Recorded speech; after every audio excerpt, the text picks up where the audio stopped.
Hello, hi. Can you hear me? Hi, Aishwarya. I'm good. I can't hear your voice properly. We'll just give it a few minutes to settle down.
Aishwarya, can you hold on? No one can hear you, it seems.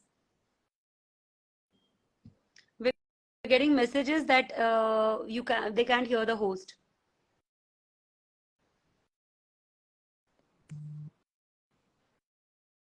So sorry. Hello everyone. Yeah, this So is good now. sorry. No problem. No Actually, problem. because of some network glitch. So sorry. It's So okay. It's Dr. okay. It's okay. Aishwarya It's fine. Survase. I think we're good to go now. Thank you, ma'am. So welcome, ma'am. Welcome to Physio Ed, and thank you so much for connecting with us. Network issue maybe. Yes. No, it's okay. So I'm Dr. Aishwarya, working as a physio at Aurangabad, Maharashtra, and physio's workshop updates admin. So we have Dr. Ashwini Kale ma'am today as a resource person. She is working as a professor in MGM Institute of Physiotherapy, Aurangabad. She has completed her PhD in physiotherapy with pelvic floor rehab as her area of research. She is the head of MGM Department of Neurophysiotherapy. She has a special interest in treating various urogynecological dysfunctions, including urinary or fecal incontinence, prolapse, hyperactive pelvic floor conditions, pelvic pain, etc. She is a certified advanced pelvic practitioner and certified antenatal postnatal exercise specialist. She treats women for pregnancy-related problems like low back pain, stress urinary incontinence, sciatica, and pelvic girdle dysfunctions. She is the editorial board member of many prestigious journals and reviewer of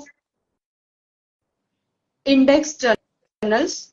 She has her name in many national and international publications, book chapters, and copyrights also. She strongly advocates to bring pelvic floor rehab to grassroots level in India by bringing awareness and overcoming cultural taboos. She has presented a paper in World Congress of Physiotherapy on the same topic. She is the only Indian member of consensus project on urinary tract affected by gynecological pathology of International Continence Society. She has ongoing research projects in collaboration with International Urogynecology Association also. She is a member of Breastfeeding Promotion Network of India and works in educating and promoting breastfeeding among mothers. She is the recipient of Significant Contribution Award 2016 by IAP, Indian Association of Physiotherapists. Then Mary Macmillan Award in 2021 in Goa Conference and Significant Achievement Award in 2022 in IIP Kolkata Conference. Too many awards. She has delivered an oration at Neuraxis 2022, New Delhi, on urodynamics in spinal cord injury and has received an oration award for the same. She is the first Indian to receive prestigious Diversity Initiative Award from American Physical Therapy Association USA and has received her award at APTA CSM San Diego Feb 2023. Actually, proud of you, ma'am. Thank you. Thank you so much. Then we have not completed our list of awards and has her blog published in APTA section on women's health. She is the first Indian physiotherapist to receive scholarship 5,000 USD from Pfizer to pursue her fellowship in urodynamics at University Medical Center, Utrecht, Netherlands, and has completed her fellowship in Netherlands in October 2022. She has been selected as an abstract reviewer for World Congress 2023 WCPT, and she has recently been granted a bursary scholarship from World Congress of Physiotherapy to join the World Congress Conference to be held in June at Dubai. I think you have attended it already. Yes. She is among the very few physiotherapists to have been working in this novel and noble branch of physiotherapy. Congratulations, ma'am, for all your achievements, and we are thankful you are connected with us today. Thank you so much from PhysioEd family and welcome again. Thank you so much, Aishwarya, for the wonderful and lengthy introduction. Yeah, it's wonderful to be along with you, and I'm really thankful to Team PhysioEd to have me here. So we'll start with today's session. Yes, ma'am, sure. So, ma'am, first question I'll like to ask you, what is pelvic floor physiotherapy? And our participants also will like to hear from you, especially. So, pelvic floor physiotherapy is basically a branch of physiotherapy where we are dealing with the pelvic floor muscles. So, I really enjoy educating physios all over, about pelvic floor physiotherapy. It's like something which I personally feel should be also taught in the grad courses. And it's basically just because we don't have much of that in our curriculum, it's being left out very conveniently. So if diaphragm is the roof of our core, the pelvic is the floor of our core. So pelvic floor physiotherapy aims in assessing and treating all the dysfunctions which are related to the pelvic floor, which is very actually very large, and it has a pretty big scope also. So yes, so pelvic floor physiotherapy is the physiotherapy related to the pelvic floor muscles in various conditions, which is attached to a core, pelvic girdle. Okay, ma'am. Thank you, ma'am. So our next highlight was we have many misconceptions towards pelvic floor rehabilitation practice. So how can we integrate pelvic floor physiotherapy in our day-to-day practice? How physios can apply it? Yeah. Can you please So elaborate? that is a really So that's really important nowadays. So as we all know, pelvic floor physiotherapy is actually an emerging field right now. And previously, like when I was doing my PhD, I still remember, like, I have taken admission in 2013, and at that time it was really difficult for us to go to the ground level and get everyone to be aware, because we had to start from a point where there was pretty less awareness. Right now in India, I would really love to say that the awareness towards pelvic floor physiotherapy has increased insanely. And we do have, as a physios, we do have pretty good scope in pelvic floor physiotherapy as a practice into this. But the requirement is, that we should be trained for it. We should have a good insight towards it, because it's a very sensitive area. It's not something that we generally talk about. When you're talking about the dysfunctions related to pelvic floor, they are pretty much in India still talked about in closed rooms. They're not comfortable in talking in front of the family, their husbands, and all. But as we are proceeding towards more westernization cultures, and because of many of the programs which have been initiated by the government, people are more aware towards their health.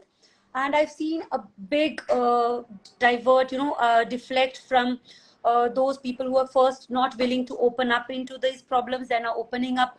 And it becomes a responsibility for us that we should integrate this in our practice.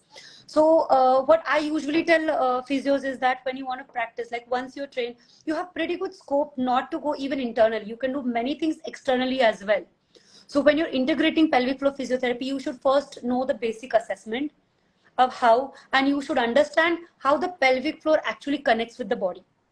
So as I told, we have a lot of connections. The diaphragm and the pelvic floor, as we all know, are, they move together. They're all connected together. So on exhalation, we get really good pelvic floor contraction. So these are a few things what we can, really integrate it. I would also like to bring it to a notice that many people are thinking pelvic floor physiotherapy only as a women's health practice. So this is something I really refrain from talking to. Me being a PG in neuro, I do have a lot of pelvic floor physiotherapy practice. And male, just because they don't have a vagina does not mean they don't have pelvic floor. So male pelvic floor physiotherapy is also there. We also have pelvic floor physiotherapy in neurogenic bladders. Urodynamics is something which I've recently completed, and I'm really, I'd like to bring, tell everyone that this is such an unseen branch here, and, it's not undiscovered. It's still a virgin branch, and we have a lot of scope because we do get references from so many doctors. But urologist is still something, even though they're directly handling patients with incontinence and other pelvic floor dysfunctions, we are still not into, the practice where our physiotherapy or pelvic floor physiotherapy can come into picture. And being a part of the integral team of managing bladder dysfunctions, it is like we are one of the stakeholders for it, and it is our responsibility to make sure that when we do have bladder dysfunctions in terms of lower urinary tract, we have to it's our responsibility to prevent it from going into the upper urinary tract. Basically, we're trying to preserve the upper urinary tract integrity, and we play a major role in it, provided we have the sufficient knowledge, we have the sufficient training, we understand how it works, and we have to know where or we can go and where we cannot go. Many times it does happen that giving false hopes, or thinking that even though it's not in a scope of practice, I really do refrain from doing such things. And we should understand where our limitations do come, and we should also understand where we can actually come into the picture. So it's wonderful to integrate it in a clinical practice. And as I do say many times, that when a patient does come with pelvic girdle pain, even in musculoskeletal clinics and practitioners, I would love to, they can go for an external pelvic floor examination if they do have, like, during their assessment, if they feel that pelvic floor may be involved, they can definitely go for an external pelvic floor examination. We have so many things that we don't even have to go internally for. And if that does come positive, then they can, they have that feeling, they can just counsel the patients, and then they can go for an internal pelvic floor examinations, maybe in the second or third session. And I do see a lot of patients, and integrating the pelvic floor when you are handling patients with pelvic girdle pain really does make a very big difference. So yeah, the recuperations, the integrity of the pelvic girdle, even the remission does not happen much, and I do see a lot of good results. So yes, even in cardio practices. So as I say, that if you do go to the ICUs, even those who are actually practicing in cardio, I would suggest that they should also, like, the way we use exhalation to integrate pelvic floor when we're strengthening, we can also use it vice versa. If they're having a good pelvic floor and they want to mobilize the diaphragm, they want to use the diaphragm, you can also use it. We have a lot of techniques, 360 diaphragmatic 360 breathings and all, which involve the diaphragm, the obliques, and the pelvic floor muscles. It's a pretty large scope for us to go for, so yeah. Thank you, ma'am. We have one question from Amrit sir only. Dr. Ashwini, how hard or challenging is it to enlighten the regional population about the importance of pelvic physio and the need of it, considering they associate physio with ortho or joints? How hard?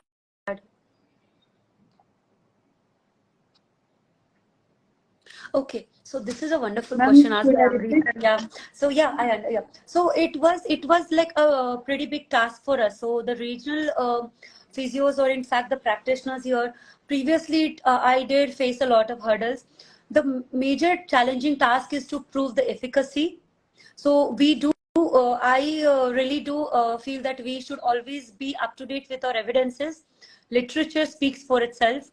So when I do go to the doctors, and when we do have CMEs, make sure that you are a part of CMEs and medical updates what are going on. We physios really do tend to lag behind in that. So when we are presenting our courses, in fact I would say physiotherapists have a better research than other branches of medical streams. And if we do go for it and we do provide our literature, our evidences, what we find in the conditions which we are treating, I don't think it's going to be that much of a challenge, because they really need to see the effects. And if they understand, once they understand the importance, let it be a practitioner, a physio, or a patient itself. Like, frankly speaking, nowadays, when you're talking to the patient and when I am counseling them, I also show literature to them when I'm treating them. When I do give them treatment, I show them that, okay, this was the literature, these were the cases, what have happened, because it's also it's also a type of assurance to the patient. So, yeah, but it was pretty challenging for me. And coming from Chhatrapati Sambhajinagar, it was like, previously we did not have it. It's not really a big town, but if I could say that we have changed the picture of pelvic floor physiotherapy in our city, then definitely it's not difficult for anyone else elsewhere also. But you have to make sure that when you're providing treatment, you have to be thorough in your knowledge. Half knowledge is always dangerous. And when it comes to pelvic floor physiotherapy, I'd always say that you should be confident, you should be very good in your literature, you should be very good in your handling skills, in delivering your practice. And even when you are, because we have to deal with a lot of people when we're handling patients. Like, for example, if it's a prolapse, then not only the woman is going to be suffering, her entire family is suffering along with her. It affects her entire individuality as a whole. So it takes a lot of efforts, it takes a lot of counseling, it takes a lot of us to, even I have to talk many times to the doctors themselves. We have to work hand in hand with the practitioner. So when we are deciding whether a patient with a grade 2 prolapse should be going for a sling surgery or not, we do have discussions with the doctors that we'll wait and we'll go for at least 3 months. We go through the evidences and then we say, okay, we'll go for 3 months, and we'll see how the patient is moving. Even I have many doctors who do wait for the pelvic floor to get more strength and to have better outcomes in the sling surgeries also. So even if they do have to go, then we do have to show them the statistics of even after operations or even after the sling surgeries, how many times the patient does come into remissions, and how pelvic floor strengthening. We all know about the boat and dock analogy, so I do explain it to them. And it takes a lot of talking. It takes a lot of this. But yes, if you're good in what you are, I don't really think it's going to be that difficult for us. And as I said also, I think they also mentioned about the musculoskeletal physios in this. I think musculoskeletal physios have direct patients to them, because see, nowadays, I've seen patients coming directly without reference to musculophysios. So yes, if they identify and assess, like the patients who are also having pelvic floor weakness, so it's going to help out in their practices also. We also know that the pelvic floor is made of obturator internus, which is also a hip external rotator.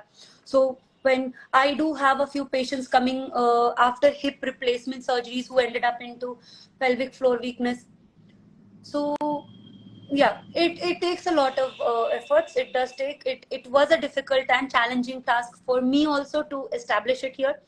Like I've been practicing here from 2013, and right now I'm like at a situation where the pelvic floor physiotherapists don't need a reference to come. We have patients here coming without references.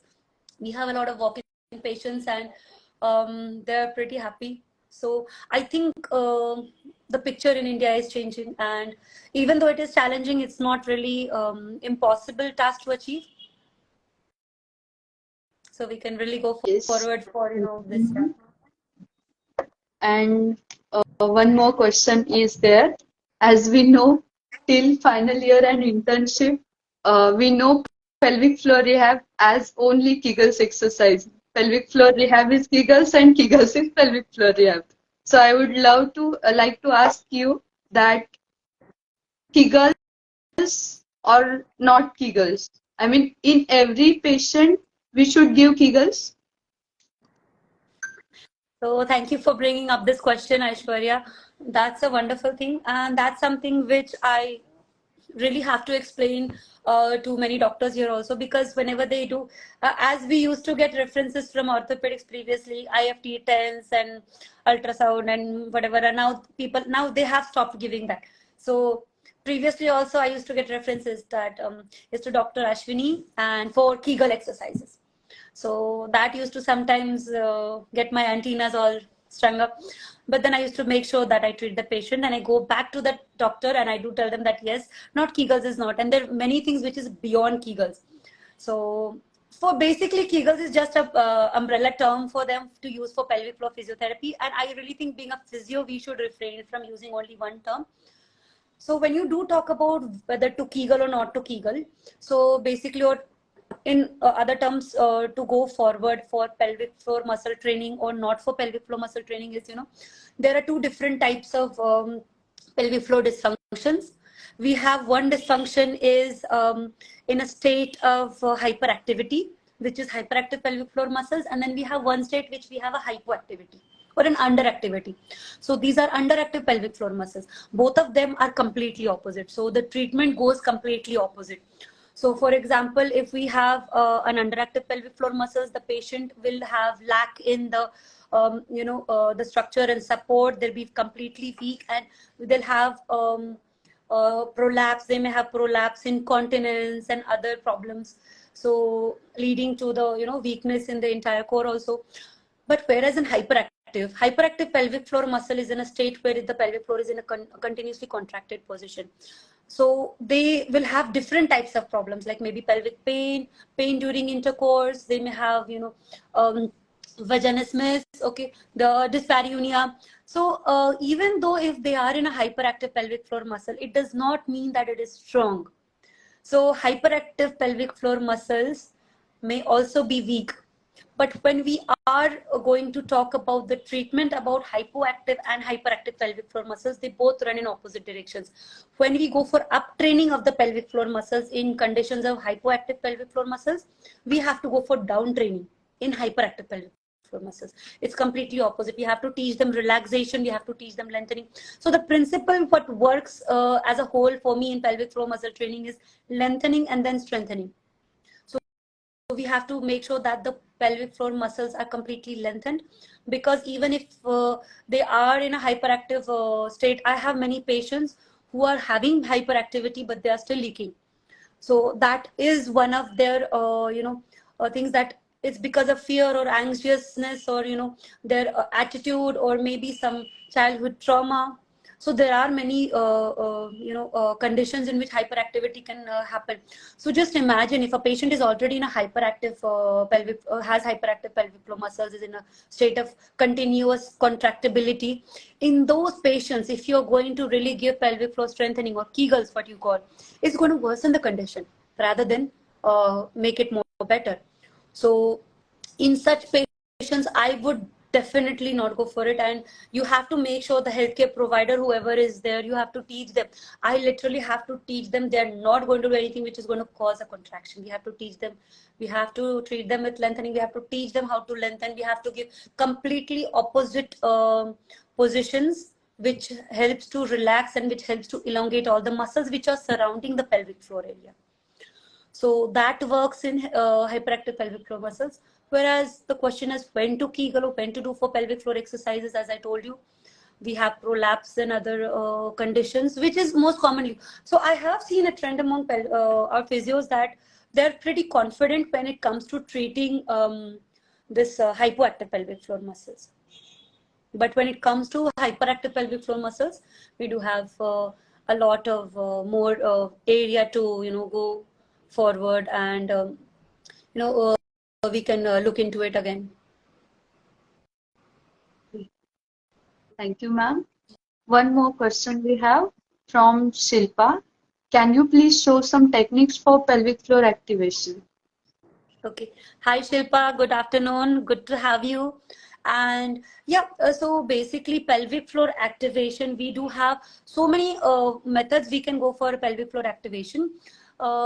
Right now in this position, what we can do is, if you really want to understand your pelvic floor, and you can, like, if you're seated on a chair, you can just try to move your pelvic floor, and you can just try to make sure that you just anterior tilt your pelvis so that your urethra or the pelvic or the area where you pass your urine from is just slightly touching the seat.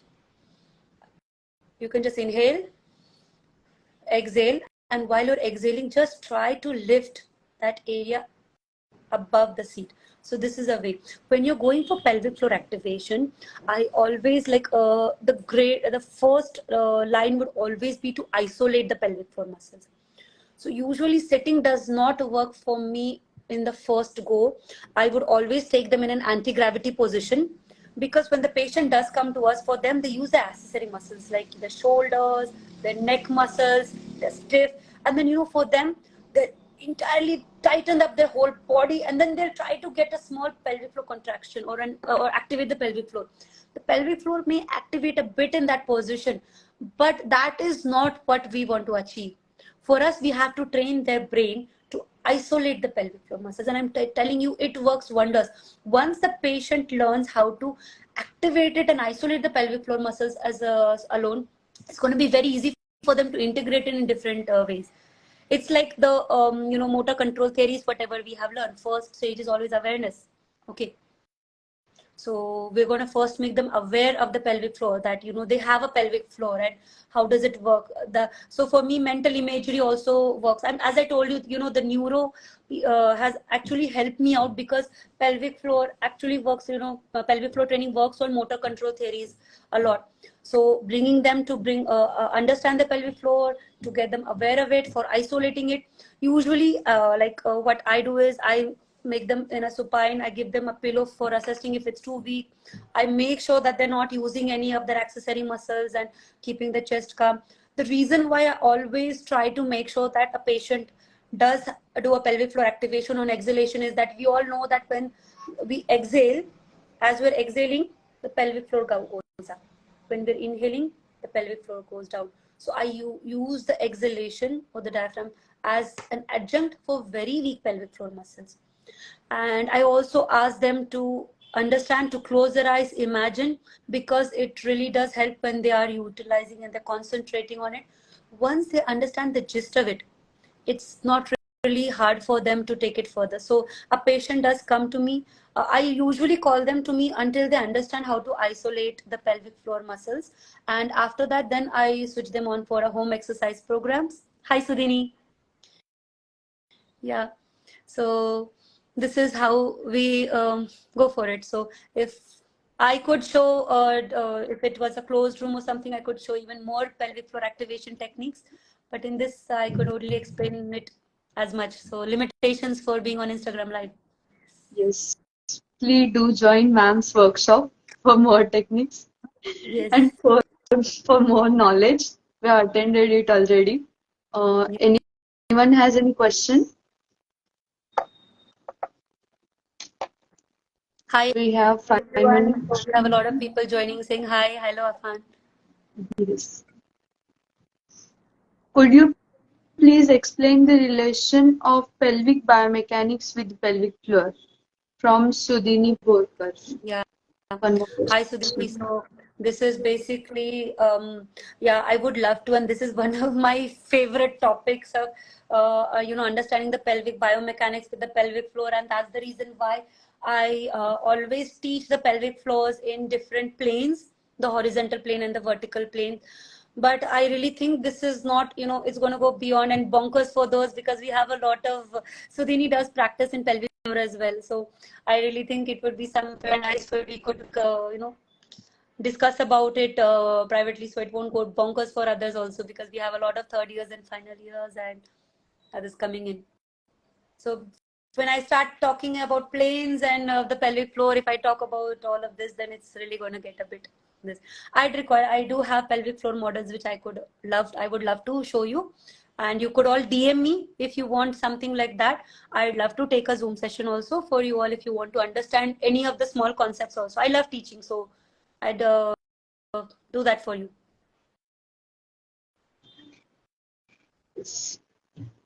Anyone else have any question?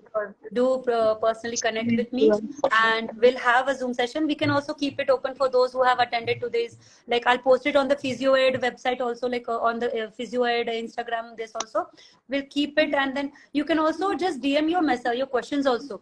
So if we do have a Zoom session, we can all answer them. Like, you can just message me your questions, and we can all do that solving also. So I'll have my model, I'll have the different planes, and we can all, because we have to look at all the different, we have all different types, tuber rectalis has different angles, we have deep pelvic floor muscles have a different biomechanics, the superficial pelvic floor muscles have different biomechanics, and I basically call them as functional anatomy of the pelvic floor, and we could definitely have one session.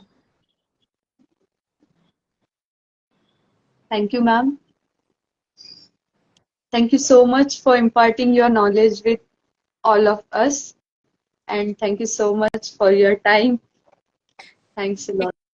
It was great being here. So basically, like, having you all, and I'd really like to thank PhysioEd, for taking up so many topics which are emerging and identifying all of these topics and bringing them up. This is a way of awareness among all of us, and talking about it, breaking the taboos, and it's so wonderful to see everyone now interested and are now more aware of this field. The more I'm going outside, the more I'm seeing more and more physios coming in this, and the more I'm becoming even more happier to be connected with everyone, and seeing everyone connecting to this branch is wonderful. And thank you, PhysioEd, and for taking this topic up and having me here today. It was wonderful being live Thank you with you. so much, ma'am. Happy Sunday, everyone. Yes. Happy Sunday, ma'am. Thanks a lot. Yeah. Thank you, everyone. Thank you for being online. Don't refrain in messaging me personally if you have any doubts. I'm always ready to help answer. So thank you so much, ma'am. Thank you once again. most